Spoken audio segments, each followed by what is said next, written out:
nous a imposé l'étoile jaune et nous allions au lycée avec l'étoile bien entendu sur la veste et on avait l'obligation de monter dans le dernier wagon du métro. On entendait tous les jours que des voisins et des amis étaient arrêtés et cela nous causait beaucoup de souffrance. On a vécu dans l'inquiétude constante.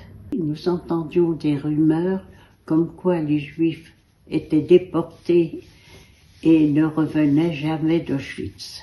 Et j'ai beaucoup souffert que mon amie Adèle, que je voyais tous les jours, a été arrêtée et déportée, bien sûr, n'est jamais revenue. Et j'ai reçu une carte de la maman d'Adèle qui me demandait de faire l'impossible pour la libérer, mais je n'ai trouvé aucun moyen. J'y pense encore souvent.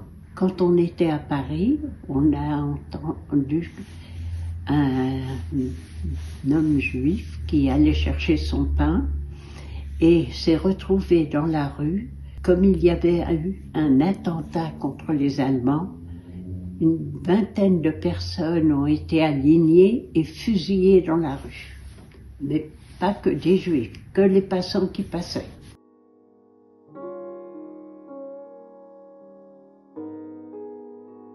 Alors, j'avais reçu une convocation pour aller porter des colis aux Veldives au moment où les Allemands avaient arrêté les Juifs et je ne m'y suis pas rendue parce que je pensais que c'était un piège.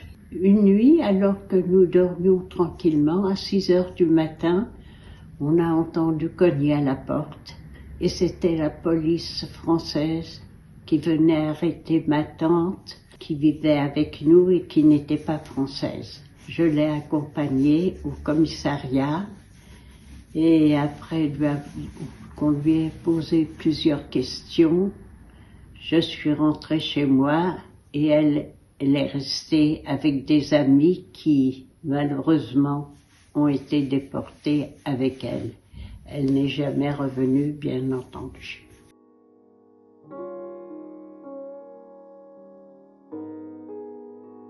Papa a rencontré un agent de police qui lui a dit « Monsieur Weiss, vous êtes sur la liste pour partir ». On est parti chez des amis qui nous ont hébergés la nuit et nous avaient donné les indications pour aller dans les Deux-Sèvres. On a pris le train et on est parti dans les Deux-Sèvres à Bressuire où nous avons été accueillis par les sœurs de l'Immaculée Conception.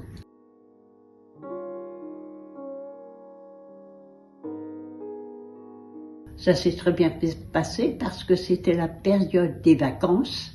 On a pu voyager tranquillement comme tous les vacanciers qui partaient début août en vacances. Nous avons pris tout de suite la direction des Poitiers où on a changé. Quand nous sommes arrivés à Bressuire, on s'est rendu tout de suite à l'ouvroir de l'Immaculée Conception où nous avons été accueillis. Nous sommes restés quelques jours, Laurette, Jacqueline et Renée, nous étions 3 sœurs, et puis ma plus jeune sœur est partie peu de temps après au lycée de la Sagesse, où elle a pu poursuivre ses études.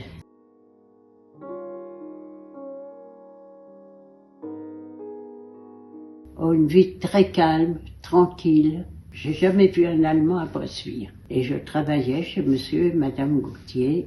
J'étais très heureuse.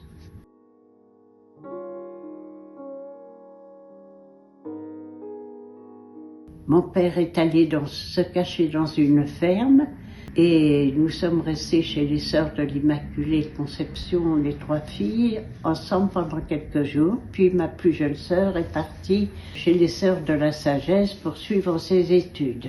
Et ensuite, au bout de quelques temps, je m'ennuyais, j'avais l'habitude de travailler.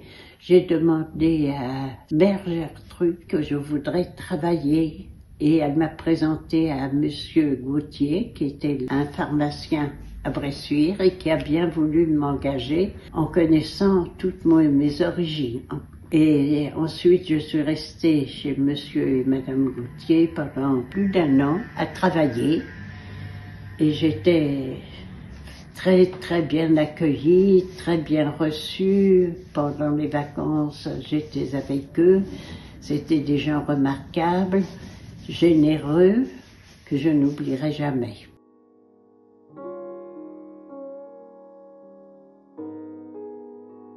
Beaucoup de souvenirs tristes, une certaine souffrance, je dirais même. Never again.